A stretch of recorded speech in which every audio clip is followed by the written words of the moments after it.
नमस्कार, मी मयुरेश गोखले. शंखनाद आवाज सत्याचा या विशेष भागात परत एकदा आपले स्वागत करतो. जसं की मागे आम्ही म्हटलं होतं की श्रीकांतजींचा खूप अभ्यास आहे वेगवेगळ्या विषयांवरचा, वेगवेगळ्या थेरीजवरचा आणि त्यांना आम्ही परत एकदा आमच्या स्टुडिओमध्ये एका नवीन विषयाला घेऊन बोलवणार आहे. आज आम्ही परत श्रीकांतजींसोबत आहेत. श्रीकांत जी, नमस्कार। बहुत बहुत वेलकम। फिर से एक बार आपका हमारे स्टूडियो में स्वागत है। जैसे कि पिछले एपिसोड में हमने श्रीकांत जी से हीलिंग टेक्नोलॉजी के बारे में बात की थी। आज हम लोग ऐसे ही एक नया टॉपिक लेके आए हैं। उससे पहले मुझे आज थोड़ा-सा मेरे स्कूल टाइम में जाना पड़ेगा। हम लोग स्कूल के वक़्त में एक फ़ॉर्मूला देखते थे एनर्जी का, जिसमें हम लोग कहते थे कि E is equal to mc square, शायद आइंस्टाइन ने ये फ़ॉर्मूला किया था। लेकिन इसी के साथ इस एनर्जी के बहुत सारे आयाम हैं, इसके ऊपर बहुत सारा स्टडी हुआ है और हमारे बॉडी पे या हमारे डेली लाइफ़ में भी ये एनर्जी वर्क करती है और ये बहुत फ़ायदेमंद टेक्निक है जो सर ने जिसका काफ़ी अभ्यास किया है। शायद मैं सही कह रहा हूँ कि हमारे भगवत गीता में भी इसका उल्लेख है, नैनम छिन्दन्ति शस्त्राणि जो कहते हाँ, हैं। तो एग्ज़ैक्टली। सही में ये एपिसोड बहुत इंटरेस्टिंग होगा हमारा और सर से बहुत अच्छी जानकारी हमें मिलेगी। आज तक सिर्फ़ E is equal to mc square हमने देखा है। अभी देखते हैं कि इसके और कितने नए-नए फ़ॉर्मूले आज हमें पता चलते हैं। तो सर, सबसे पहले हमारे लिए एनर्जी तो आज तक इतना ही था कि E is equal to mc square. अब आप हमें बताइए कि एग्ज़ैक्टली ये एनर्जी जो पूरे विश्व में या पूरे बॉडी में है, एग्ज़ैक्टली आपके हिसाब से क्या है? आपने बहुत अच्छा कनेक्ट निकाला E is equal to mc square. Einstein ने जिसने E is equal to mc square का फॉर्मूला निकाला, उसने अपनी ज़िंदगी में लास्ट में जब अपने पूरी स्टडी कर ली, तब उन्होंने ये बताया है कि future of medicine, future of curing any disease is going to be understanding energies and vibrations. Hmm, अब ये अंडरस्टैंडिंग ऑफ एनर्जीज क्या है? एनर्जी ऊर्जा है और एनर्जी हर जगह है, यहाँ पे है, वहाँ पे, सब जगह। और जब हम एनर्जी बोलते हैं तो उसी के साथ हम पूरे ब्रह्मांड से जुड़ जाते हैं, क्योंकि ब्रह्मांड एनर्जी से ही बना है। अब हम ये कह सकते हैं कि एनर्जी के 5 मुख है। वो है जो हमें, जिसे हम पंचभूत कहते हैं: अग्नि, आकाश, जल, पृथ्वी और वायु। हुँ, और ये पंचभूत हर एनर्जी का पहलू है और हर एनर्जी इन्हीं से बने हैं। और अगर ब्रह्मांड में किसी भी चीज को हम देखें तो यही 5 चीजें हैं जिनसे वो चीज बनी है। हुँ, अब ये आता है कि हमारे अंदर ये पंचभूत कैसे हैं और हमारे यहाँ इनका वास कैसे हो रहा है। तो इसके लिए ये है कि हमारे अंदर पंचकोश है, जिसे कहते हैं कि हम अन्नमय कोश, प्राणमय कोश, मनोन्मय कोश, विज्ञानमय कोश और आनंदमय कोश। अब अन्नमय कोश क्या है? जिसकी पूर्ति अन्न से होती है, जो हुँ, हमारी फिजिकल बॉडी है। हुँ, प्राणमय कोश क्या है? जिसकी पूर्ति प्राण से होती है, यानी जो हम श्वास ले रहे हैं, जो हमारे अंदर ये पंचभूत खींचे जा रहे हैं, हुँ, जो प्राण है वो है। तीसरा मनोन्मय कोश। मनोन्मय कोश क्या है? हमारे इमोशंस है। हम इमोशन के बगैर जी नहीं जी नहीं सकते। सकते, सही है। तो इमोशंस एक लेयर है हमारी बॉडी का। इंटेलेक्ट, सोचना, ये भी हमारे लिए जरूरी है, तो वो है विज्ञानमय कोश। अच्छा। और लास्ट में ये है जिसे हम आनंदमय कोश कहते हैं। आनंदमय कोश ये है कि हम, हमारा भरोसा देव, देवता, भगवान या ये यूनिवर्स बोलिए, इससे जो हमारा जुड़ना है वो है हमारा आनंदमय कोश, जिससे हमको आनंद मिलता है, जहाँ पे हम फाइनेट से इनफाइनेट बन जाते हैं, हुँ, वो है आनंदमय कोश। तो ये 5 लेयर है हमारी बॉडी के। ये 5 लेयर से ही हमारा शरीर बना है, ना कि ये सिर्फ एक फिजिकल बॉडी है। हुँ, हुँ, अब आते एनर्जी हमारे लिए क्यों इम्पोर्टेंट है, या इसको, इसकी जानकारी हमारे लिए क्यों जरूरी है। तो अब ऐसा होता है ना कि हम किसी के साथ कुछ बात कर रहे हैं, हमारा किसी के साथ मन मुटाव हो गया, तो उसके एक्सचेंज में हम उनकी या हमारे अंदर कोई नेगेटिव अनवांटेड एनर्जी पैदा होती है। हुँ, ये बहुत कुछ होता है।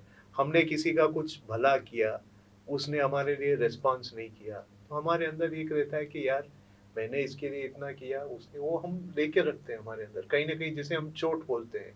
तो ये छोटी छोटी चीजें, कोई छोटी चीज, कोई बड़ी मार, कुछ मन मुटाव, ये सब मिल के एक अनवांटेड एनर्जी का बैग बनता है जो हम उसको ढो रहे हैं।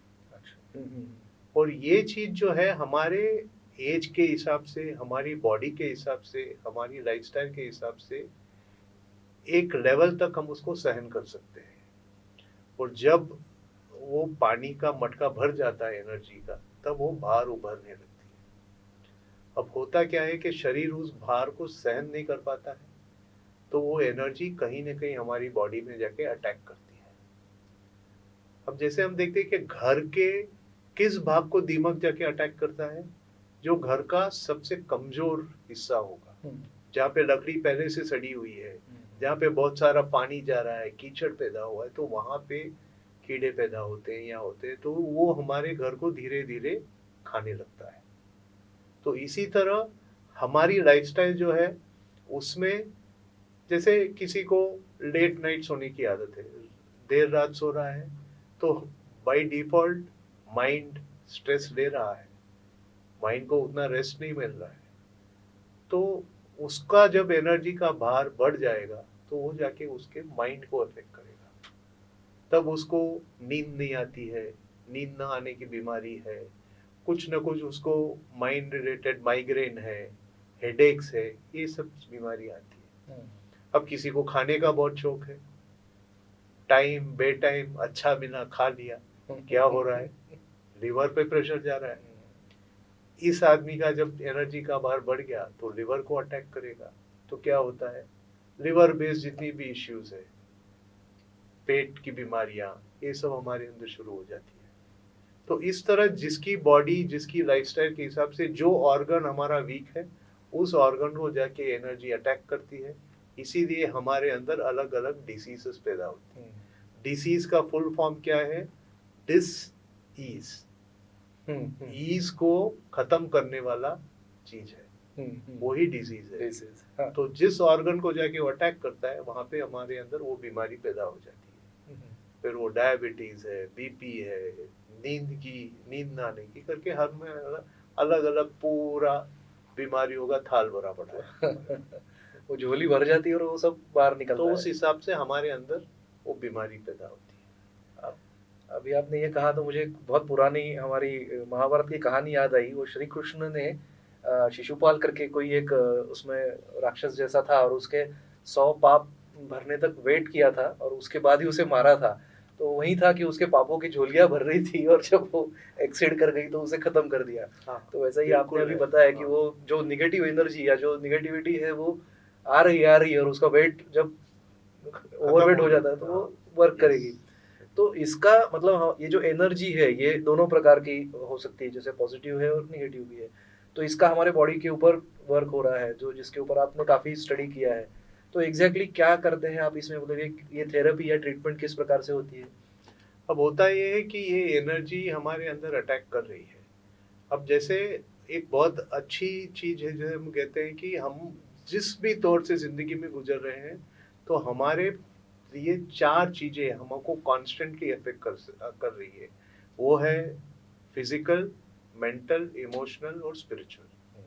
फिजिकल यानी भौतिक, इमोशनल जैसे मैंने बोला मनोन्मय, इमोशनल, मेंटल जो है विज्ञान में, और ब्लिसफुल जैसे बोला, ये 4 चीजें हमको अफेक्ट कर ही रही है। अब इसमें ये होता है कि आज की हमारी जिंदगी ऐसी हो गई ना, हम हर चीज को फिजिकली देखते हैं, तो हम हल भी हर चीज का फिजिकल लेवल पे ही ढूंढते हैं। मतलब सिंपल कैलकुलेशन अगर इन 4 चीजों में देखें तो हम 25% पे फोकस कर रहे हैं, बाकी 75% का हमको ध्यान ही नहीं है। लेकिन हो सकता है हमारा सोल्यूशन जो है कहीं ना कहीं इनमें से कुछ कुछ लेवल को हैंडल कर रहा है, तो फिर भी ऐसा हो रहा है कि 50% 60% तक जा रहे हैं, लेकिन वो 40% नहीं हो रहा है, छूट रहा है। तो हम देखते हैं कि हमारी जिंदगी में एक बहुत अच्छा साइकिल है। हमको दिखता है कि कोई चीज और बहुत सारी चीजें बार बार एक टाइम के बाद आज खत्म हुई, कुछ टाइम के बाद दोबारा आती है। एक साइकिल होते रहता है बहुत सारी चीजों का। तो इस चीज से बाहर निकलने के लिए हमको एनर्जी को समझना जरूरी है। अब सवाल ये उठता है कि हम एनर्जी को समझे कैसे। स्कैन नहीं करा सकते, कुछ भी नहीं करे, इसका कोई ढांचा नहीं है जिससे कोई समझे। क्योंकि ये दिखती भी नहीं है। तो अब सबसे बड़ी बात इसको समझने के लिए ये समझना जरूरी है कि हमारे शरीर में 72,000 नाड़ियां हैं, जिसे हम वेन्स बोलते हैं या नाड़ी कहते हैं या इसका एनर्जी चैनल कहते हैं। अब ये 72,000 नाड़ियों को 114 एनर्जी सेंटर है जो कंट्रोल कर रहे हैं। अब इन 114 एनर्जी सेंटर को तो हम स्कैन नहीं कर पाते या ढूंढ नहीं कर पाते, लेकिन हम जैसे आप डॉक्टर के पास जाएंगे तो डॉक्टर 4-5 चीजें आपकी देखता है। जीभ बाहर निकालने को बोलता है, आंखें वो करने को बोलता है, फिर आपके पल्स चेक करता है। तो ऐसे 4-5 चीजें वो चेक करता है। उसी तरह एनर्जी को चेक करने के लिए इन 114 एनर्जी सेंटर, जिसे हम चक्र के नाम से जानते हैं, उसमें से 6 चक्र इंपॉर्टेंट है। अगर इन 6 चक्र को अगर आप जान ले तो आपको समझ में आ जाएगा कि आपके शरीर के साथ क्या हो रहा है।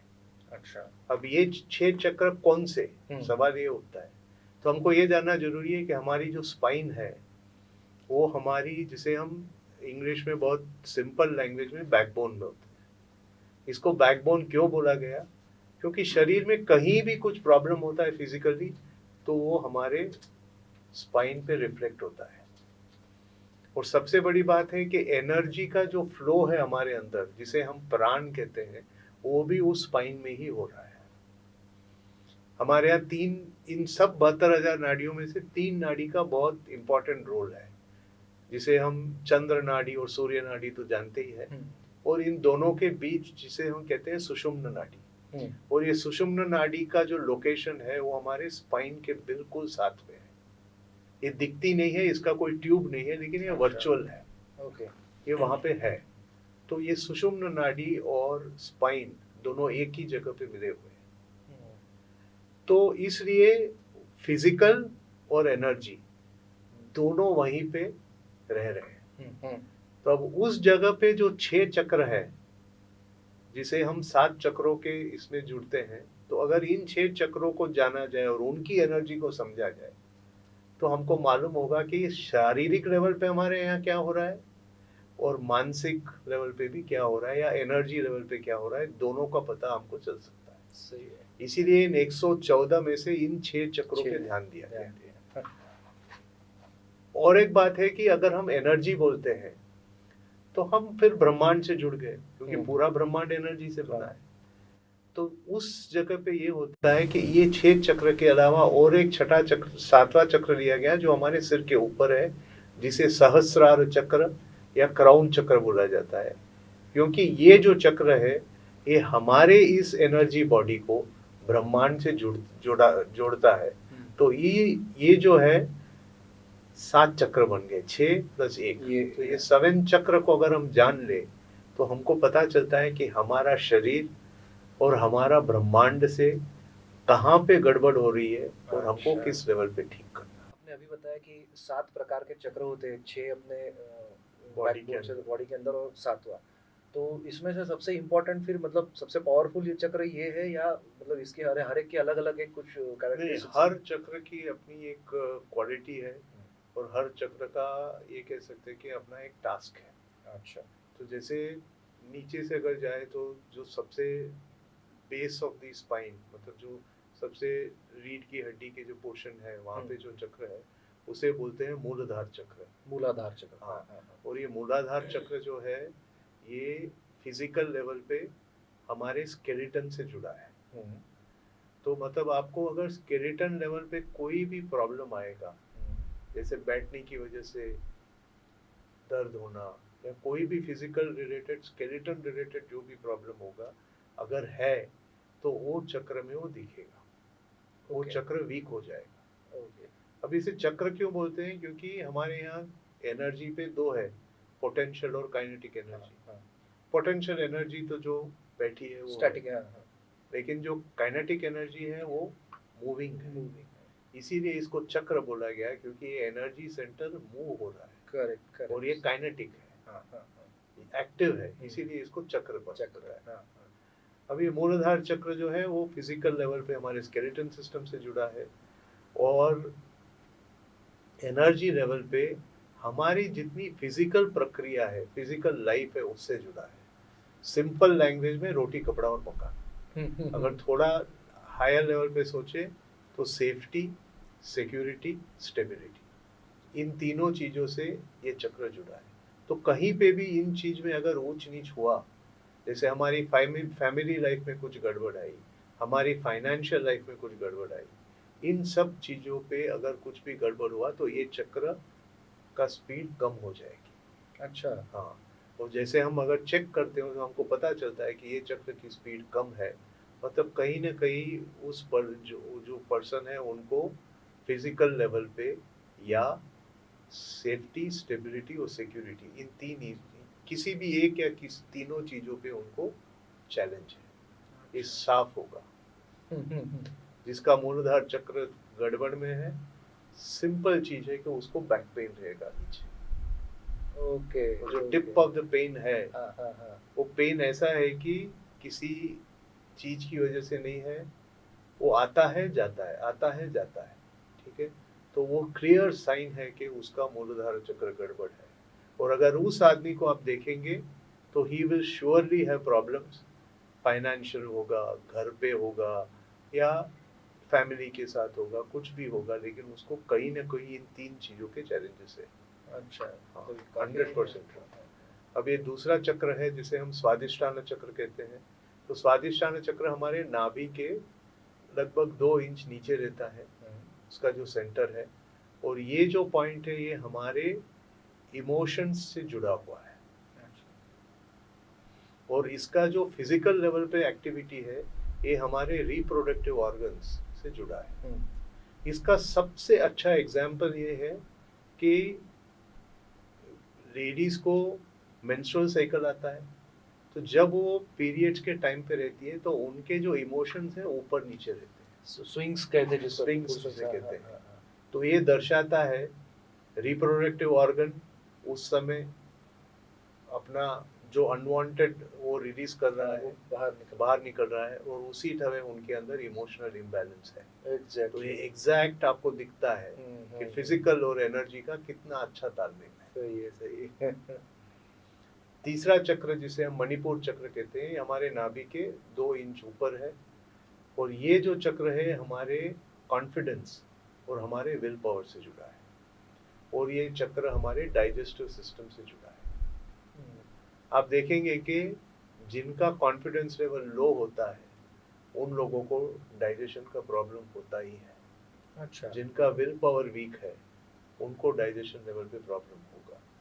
और दूसरी चीज ये है कि डाइजेशन यानी पेट का जो जितने भी वो है गट, ये पूरा सब मिलके जिसे हम गट बोलते हैं। तो गट फियर की भी एक सीट है। डर जो है यहाँ बैठता है। अपने इसमें रहता है ना, बहुत सारे मुहावरे अच्छे रहते हैं कि भाई डर लगा तो पेट में कर्ल आ रही है, बोलते हैं ना। क्या है वो डर की वजह से पेट में कर्ल क्यों आती है? क्योंकि वो गट हमारा वीक हो गया है, उस समय गट हमारा श्रिंक हो जाता है ना, डर की वजह से। तो डर और गट का रिलेशनशिप आप देख सकते हैं। और जिसके अंदर लंबे टाइम का डर है उसको एसिडिटी या एसिड रिफ्लक्स का प्रॉब्लम 100% रहेगा। अब इससे ज्यादा चौथा चक्र जो है वो अनाहत चक्र है, जो हमारे हार्ट या चेस्ट के सेंटर में है। और अनाहत चक्र जो है हमारे ब्लड सर्कुलेशन से जुड़ा है। और इसका एनर्जी लेवल पे हमारे रिलेशनशिप, लव, एम्पैथी, इन सारी चीज़ों से ये जुड़ा है। मतलब हमारे जो रिलेशनशिप यानी फैमिली के साथ हो, घर के साथ हो, फ्रेंड्स के साथ हो, वो सारी चीज़ें यहाँ है। अब आप देखेंगे कि कार्डियक इश्यूज जो है वो मेल डोमिनेंट इश्यू है। अब मेल की ये रहती है कि वो बहुत सारी चीजें अपने अंदर रखता है, किसी को बताता नहीं। बहुत सारे उसके जो भी उसके अंदर होता है, कुछ गड़बड़ हो गई बिजनेस में तो भी वो बताएगा नहीं, वो अपने अंदर दबा के। किसी ने धोखा दे दिया वो भी अंदर, दोस्त ने कुछ कर दिया वो भी बचा के रखता है, भाई ने कुछ कर दिया वो भी तो ये सब चीजें जो है हार्ट पे रिफ्लेक्ट करती है, क्योंकि ये सब कहीं ना कहीं रिश्ते से जुड़ी हुई चीज है। रिश्ते में जितने भी उतार चढ़ाव आते हैं वो सहन करते रहता है, उसका परिणाम है कार्डियक। तो दैट इज एग्जैक्टली रिलेटेड। अब सबसे बेस्ट है एग्जाम्पल है थ्रोट। ये हमारा 5वां चक्र है, और ये थ्रोट चक्र को विशुद्धि चक्र बोलते हैं। और विशुद्धि चक्र जो है हमारा एक्सप्रेशन, खुद के फीलिंग्स को बताने का जरिया थ्रोट है। Thyroid, 70% patients are women. हाँ, थायराइड सही है। और हमारी सोसाइटी कैसी है कि विमेन की राय को मेजर डिसीजन में लिया ही नहीं जाता, चाहे वो बेटी हो, चाहे वो बीवी हो, चाहे वो माँ हो। हम घर लेते हैं तब अब इनको पूछते हैं क्या? नहीं, हमारी सारी प्लानिंग हो जाती है, लोकेशन अच्छा है, ये अच्छा है, वो अच्छा है, सब हो गया। फिर आखिरी में उनको कहाँ पूछते हैं? आपका किचन सही है, वो सही, उसी चीज तक उनकी राय लिया जाती है। हम ये उनको इसलिए नहीं पूछते हैं कि भाई मैं इस सोसाइटी में घर ले रहा हूँ, आपको चलेगा? ये नॉर्मल है। सही बात है ना? तो उनकी राय जहाँ मेजर डिसीजंस होते हैं वहां हम लेते ही नहीं। तो उनके अंदर भी वो है, वो उनके अंदर भी वो काबिलियत है कि वो राय दे सके, लेकिन क्या होता है वो सब दबा के रखते हैं, क्योंकि उनको कोई पूछता ही नहीं। तो ये जो दबा के अपने फीलिंग्स को रखने का है, एक लेवल पे जैसे मैंने बोला ना, घड़ा भर गया, तो वो थायराइड बन जाता है। That is why 70% cases of thyroid और वुमेन। एक क्लियर वो है थायराइड एज ए डिसीज, और न बोलने का, अपने आप को एक्सप्रेस न कर पाने का नतीजा, ये दोनों वहां रिफ्लेक्ट होते हैं। और ये छठा चक्र है जो जिसे हम आजना चक्र जो होते हैं, थर्ड आई, मतलब जो शिव की तीसरी आंख यहाँ पे रहती है, उस जगह पे हम बोलते हैं। और ये जो चक्र है ये हमारे थॉट प्रोसेस से रिलेटेड है। मेजर लोग जिनको प्रॉब्लम्स ये होती है, जो सो नहीं पाते हैं, जिनको नींद नहीं आती है, या जिनको हेडेक का इश्यू है वगैरह वगैरह होता है, तो ये लोग का प्रॉब्लम ये है कि दे आर ओवर थिंकिंग। ये चक्र बहुत ज्यादा चल रहा है। अच्छा। ये धीमे नहीं चल रहा है, ये ओवर स्पीड में चल रहा है। तो इसकी वजह से दिमाग थक जाता है। तो इसी वजह से दिमाग इतना थक जाता है कि ये सो भी नहीं पाते हैं, फिर उनको थकान महसूस होती है। तो ये सब उसके बाई प्रोडक्ट्स हैं। तो आजना चक्र हो गया, ये 6 चक्र हमारे शरीर के अंदर हो गया।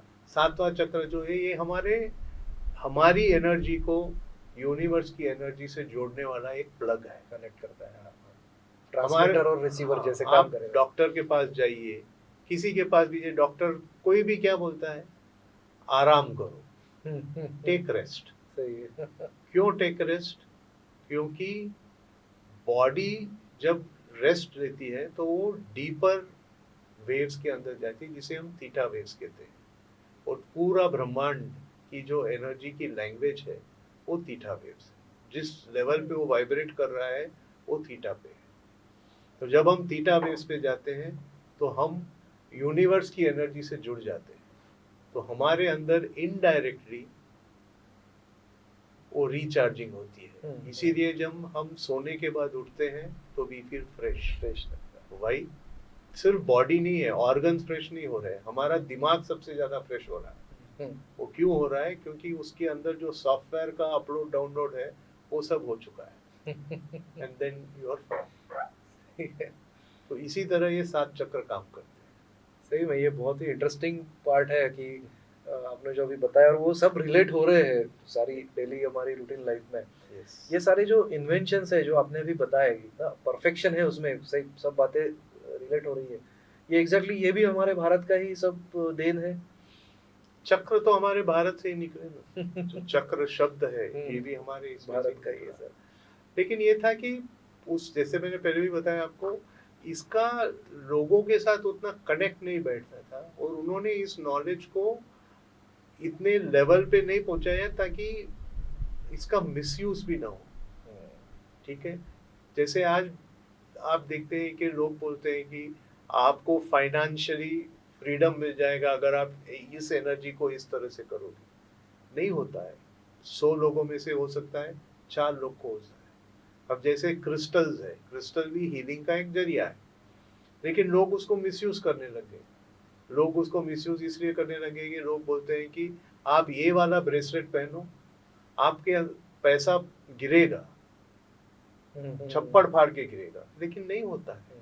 एक ब्रेसलेट अगर पहनने से पैसा गिरता तो हर कोई नहीं पहन लेता। बराबर है। तो वो जो मिसयूज आज हो रहा है वो न हो, इसके लिए उन्होंने इस नॉलेज को एक लेवल तक सीमित रखा, उन्हीं लोगों तक जाने दिया जहां तक इसका एक्चुअल यूज हो सके। और फिर हमारे यहाँ बहुत सारी चीजें भी हुई, जैसे बहुत बड़ी यूनिवर्सिटी थी नालंदा यूनिवर्सिटी, जिसको खत्म कर दिया है, तो बहुत सारा नॉलेज वहीं पे खत्म हो गया। आपने इसके ऊपर काफी अभ्यास किया हुआ है ये सारे थ्योरीज पे। जैसे कि आपने अभी थोड़ी देर पहले बताया कि कोई चक्र कमजोर अगर है तो उसको इस तरह से प्रॉब्लम हो सकती है। ये एग्जैक्टली आप आपके सेंटर में कैसे डिटेक्ट, मतलब इसकी कोई मशीन्स है या ये कैसे पता चलेगा कि यहाँ कमजोरी है? एनर्जी मशीन्स है। आज आप ऑरा को डिटेक्ट कर सकते हैं, आप चक्र को भी जान सकते हैं, उसके कलर से आपको पता सकता है कि मशीन है जो बताती है कि कौन सा चक्र वीक है या हाई लेवल पे है। लेकिन मैंने ये देखा कि एनर्जी की अपनी एक लैंग्वेज है, अपनी एक भाषा है, और उस भाषा को अगर हम हमारी भाषा में कन्वर्ट करना शुरू करें, जैसे हम देखते हैं कि कोई एक बहुत अच्छा, जैसे मुंशी प्रेमचंद की हिंदी में कितनी अच्छी अच्छी स्टोरीज है, लेकिन उसका ट्रांसलेशन आप किसी भी दूसरे लैंग्वेज में करो तो वो जो भाव हमको हिंदी में पढ़ते हुए आते हैं वो किसी और लैंग्वेज में नहीं आएंगे। एक्सपेशली इंग्लिश में करेंगे तो उन्होंने इतने अच्छे अच्छे शब्द यूज किए हैं जिसका शायद इंग्लिश के शब्दकोश में वो है ही नहीं, अल्टरनेटिव ही नहीं। बहुत सारे, जैसे हम अभी मैं देखता हूँ नागपुर में, जैसे हम शिवाजी महाराज के लिए जो वर्ड्स यूज करते हैं और उनकी जो ललकार है जो करते हैं, उसका अगर हम इंग्लिश में ट्रांसलेट करके उसी को उसी जोर से बोलने की कोशिश करें तो नहीं होगा। तो वो एनर्जी नहीं आती है, वो रोंगटे खड़े नहीं होते हैं फिर। सही बात है ना। तो वही बात है कि एनर्जी की अपनी एक लैंग्वेज है, इसको हम डिकोड करके कलर चार्ट में करने की कोशिश करें तो कहीं ना कहीं कुछ तो मैसेज चला जाता है।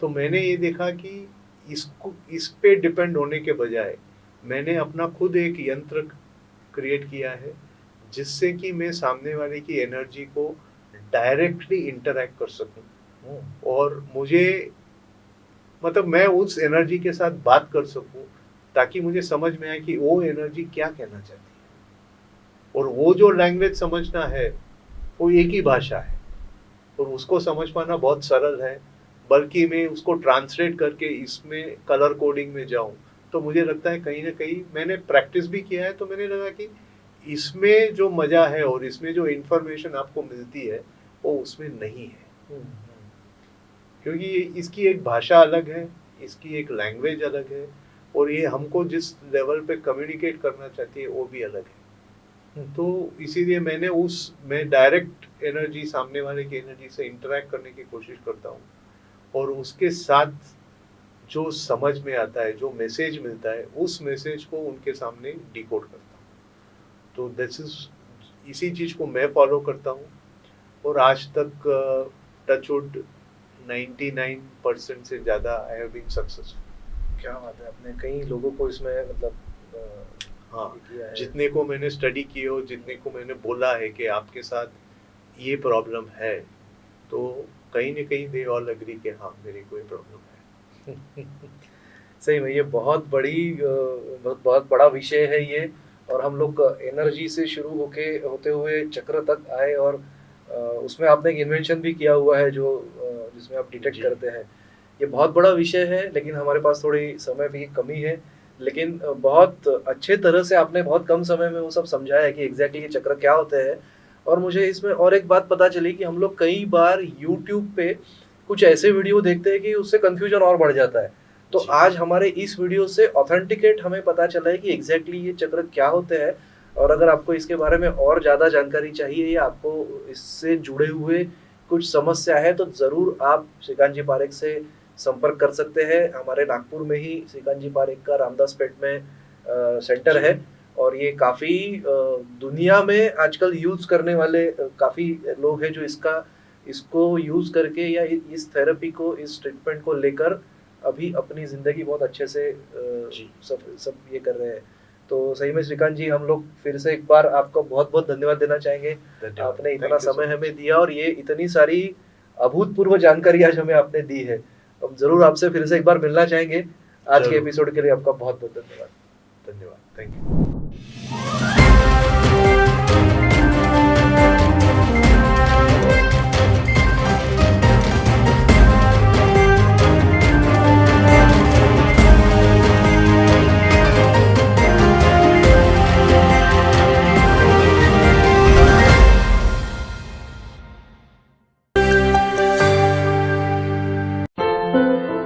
क्या हुआ बहू? माँ, पाइल्स की बहुत तकलीफ हो रही है। तो तुम गुदरोग सर्जन के पास क्यों नहीं गई?